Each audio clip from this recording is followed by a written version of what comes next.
Olá pessoal, vamos a mais uma aulinha hoje. Hoje aula de língua portuguesa e nós vamos falar da estrutura do artigo de opinião, ok? Estrutura do artigo de opinião.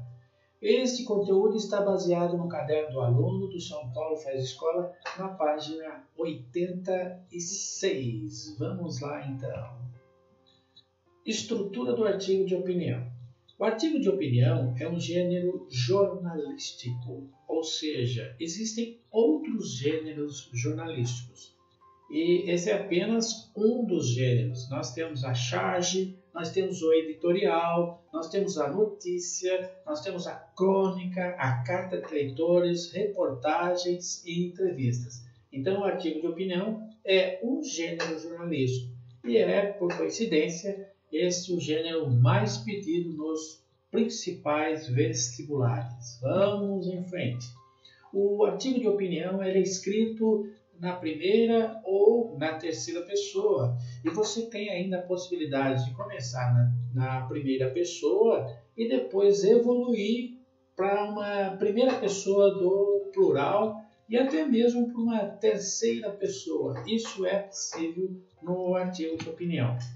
Ele é composto de cinco partes, a saber, a primeira parte, tema e questão polêmica, ou seja, o tema, também conhecido como questão polêmica, né? São duas formas de dizer a mesma coisa, questão polêmica ou tema. Não tem como fazer um artigo de opinião se não houver uma questão polêmica. O título. O artigo de opinião obrigatoriamente tem que ter um título. A tese, daqui a pouco nós vamos falar de cada um desses itens. Os argumentos, que também é conhecido como desenvolvimento da redação, né, do texto, e a conclusão. Agora nós vamos estudar cada uma dessas partes, né? Nós vamos falar do título, nós vamos falar da tese, dos argumentos, da conclusão e também da questão polêmica. Começando com questão polêmica ou tema. Questão polêmica ou tema. O que significa isso? É aquela para a qual há mais de uma resposta ou mais de um posicionamento, né? Questão polêmica é sempre isso. Por isso ela se chama questão polêmica. Por que ela é polêmica? Porque ela tem mais de uma resposta, ela tem mais de um posicionamento. Vamos conhecer alguns exemplos, somente alguns exemplos, né? As questões polêmicas são muitas, e podem cair entre os vestibulares de surpresa, mas vamos dar exemplos de três delas. A primeira, a discriminação do aborto. A discriminação do aborto, uma questão muito, mas muito polêmica, que quanto mais se discute, mais polêmica fica, né? Outro exemplo, direito de tirar a vida de um criminoso. Aqui no Brasil, se alguém invadir a sua casa, você não pode tirar a vida dele. Não pode, a lei não te dá essa garantia. Já nos Estados Unidos, a lei dá proteção. Se você tiver a sua casa invadida, você pode até mesmo tirar a vida da pessoa, do criminoso. Mas aqui no Brasil ainda é muito polêmica essa situação. Os políticos discutem essa situação, mas até agora ninguém chegou a uma conclusão. Existe uma quantidade grande de pessoas que concordam com isso e outra grande quantidade de pessoas que não concorda com isso. Vamos ver mais um exemplo. Por exemplo, outra questão polêmica muito discutida é política de cotas para as minorias étnicas, né? Os indígenas, os negros, as comunidades LGBT e etc. Né? Vamos falar do título. Agora há pouco eu disse que o título é obrigatório no artigo de opinião. Já que ele é um gênero jornalístico, não existe um artigo de opinião que não possua um título. Tem que ter um título e ele deve, além de tudo, ser muito criativo. Ele tem que despertar a curiosidade, porque se ele não despertar a curiosidade, no jornal, por exemplo, ninguém vai ler um artigo de opinião onde o título não exista título ou o título seja muito ruim. Como esse gênero é pedido lá no vestibular, você também tem que gastar um pouco do neurônio criando um título criativo que desperte a curiosidade. Um detalhe importante, deixe para colocar o título depois que você montar a redação. Deixa para colocar o título no final, porque daí você já sabe o que você disse no decorrer, né? Você já discorreu sobre sua tese e agora você sabe o que dizer, portanto, deixa para colocar o título no final da redação. Aí você, a última coisa é a cereja do bolo, ok? Vamos falar um pouco da tese. Bom, o que seria a tese? É o posicionamento crítico do autor sobre determinado assunto. Tese é o posicionamento crítico do autor sobre determinado assunto. Deve ser apresentado no início do texto argumentativo, logo no primeiro parágrafo. Então, no primeiro parágrafo, lá na introdução, né? Lá na introdução, você já entra com a sua tese. Você já entra com o seu posicionamento contra ou a favor. É ali que você vai demonstrar as suas opiniões, né? A sua tese, ok? Um pouco agora sobre os argumentos. O que seriam argumentos? Os argumentos são usados para dar embasamento à tese defendida pelo autor. Existem vários tipos de argumentos, nós vamos destacar 3, mas é interessante que você pare para pensar, né? Os argumentos é o momento em que você vai comprovar, você vai fazer com que a pessoa que esteja lendo o seu artigo seja convencido através dos seus argumentos.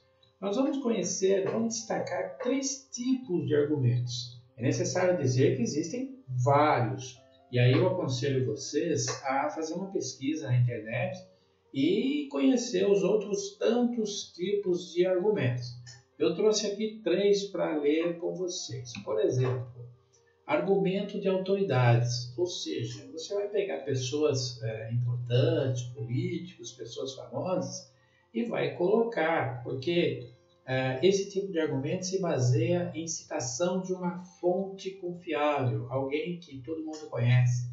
Um argumento de autoridades não pode ser o seu vizinho, não pode ser seu pai, sua mãe, não pode ser um parente. Não, tem que ser alguém, né, autoridades conhecidas nacionalmente ou mesmo internacionalmente, uma pessoa que às vezes não é autoridade, mas é uma pessoa famosa, coerente, que sabe o que diz, você pode citar na sua redação para comprovar a sua tese. Então, esse tipo de argumento é conhecido como argumento de autoridades. Vamos ver outro. Argumento por evidência ou por comprovação. Então, nesse caso, você, para comprovar a sua tese, você vai buscar alguns argumentos que comprovem a evidência, né, que mostrem uma evidência de fato. Também eu volto a dizer, não pode ser um fato que só você conheça, um fato que envolva o seu vizinho, o seu bairro. Não, tem que ser um fato nacional, que todo mundo conheça, né? Um fato internacional de que todo mundo, ao ser citado por vocês, eles vão se sentir convencidos, porque é um fato conhecido, ok? Mais um. Argumentos por comparação ou por analogia, né? Então, nesse tipo de argumento, você vai pegar 2 ideias, 2 fatos, 2 ideias, e vai compará-las. Elas são comparadas por semelhança ou diferença. São comparadas por serem iguais ou são comparadas por serem diferentes. Então, vocês conheceram 3 tipos de argumentos, sabendo que existem outros mais. Vamos para a conclusão. Conclusão. Na conclusão, o autor deve finalizar reforçando o parágrafo inicial, ou seja, reforçando a sua tese. É lá na conclusão que você, ao concluir a sua ideia, né, o seu desenvolvimento, ao concluir o seu desenvolvimento, a sua ideia, você vai fazer uma conexão lá com a tese, né? Então, ao concluir, você vai reforçar a sua tese, ok? Não existe nada pior do que um texto que não se encaixa, né? Não tem coesão.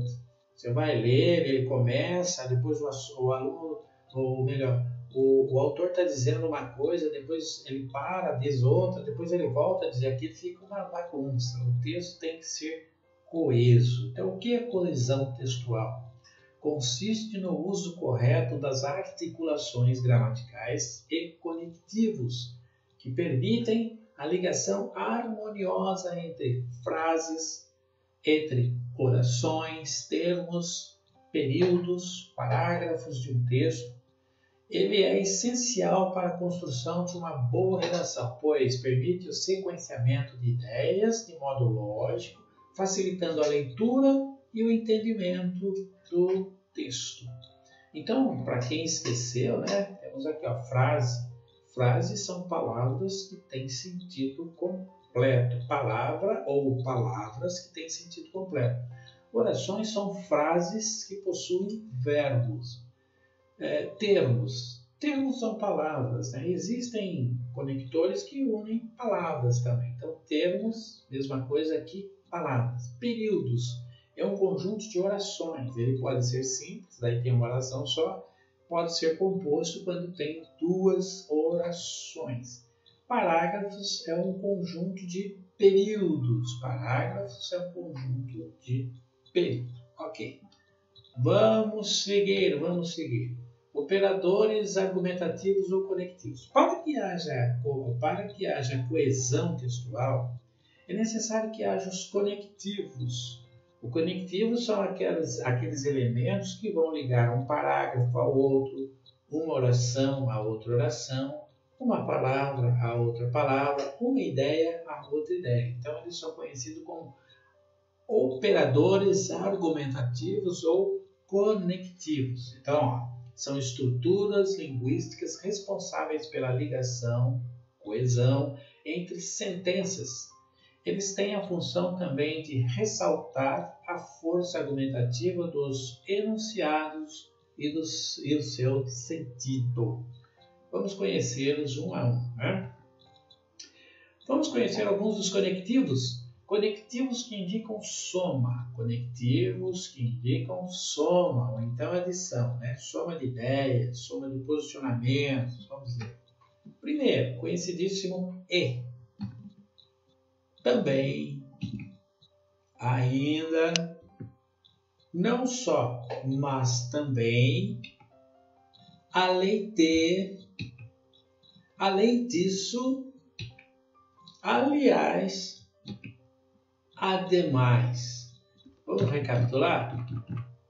Os conectivos que indicam soma são e, também, ainda, não só, mas também, além de, além disso, aliás, ademais. Então, esses são os conectivos que indicam soma. Vamos conhecer outros conectivos. Vamos lá. Conectivos que indicam causa, explicação. Conectivos que indicam causa e explicação. Vamos lá. Por quê? Que, já que, pois, por causa de. Vamos recapitular? Porque, conectivos que indicam causa ou então explicação. Por quê? Que, já que, pois, por causa de. Ok? Então vamos à frente, conhecer outros conectivos. Conectivos que indicam oposição ou ideias contrárias. Oposição ou ideias contrárias. Vamos conhecê-los. Mas, porém, contudo, todavia, no entanto, embora, ainda que, posto que, apesar de. Vamos recapitulá-los. Mas, porém, contudo, todavia, no entanto, embora, ainda que, posto que, apesar de. Esses são os conectivos que indicam oposição ou ideias contrárias. Agora vamos conhecer os conectivos que indicam tempo. Conectivos que indicam tempo. Vamos lá. Então estão todos aqui, ó. Quando, assim que, logo que, no momento em que, indicando o tempo. Quando, assim que, logo que, no momento em que. Esses são os conectivos que indicam tempo.